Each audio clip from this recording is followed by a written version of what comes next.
Happy Veganuary, day 19. Today we're making breakfast cookies. These guys are perfect to take with you for breakfast on a jog to school when you're running late. I have ADHD. It happens more than I would like.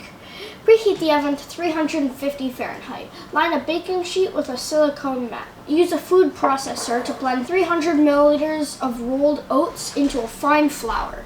In a large bowl, stir together 250 milliliters of blended whole oats, 250 milliliters unblended whole oats, 2 milliliters of baking powder, 2 milliliters of baking soda, 2 milliliters of cinnamon, and 2 milliliters of sea salt. So remember all the leftover quinoa I had with the Southwestern salad last week? This recipe is great for using that up. So fold 125 milliliters of cooked quinoa and then 250 milliliters of finely shredded carrots, stirring until the carrots are completely coated with the flour. In a small bowl, combine 30 milliliters of ground flax seed and 75 milliliters of warm water and let it sit aside to thicken for about 5 minutes.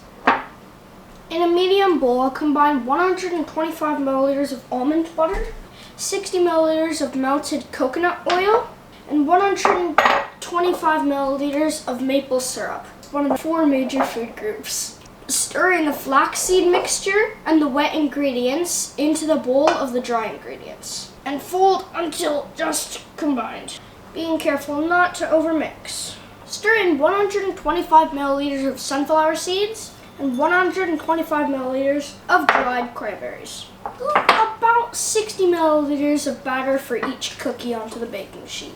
Bake for 18 minutes or until lightly browned.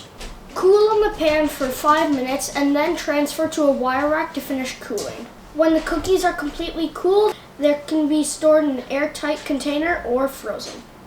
But let's be honest, I'm probably going to eat them all first. Those are really good. Really good. That's so good.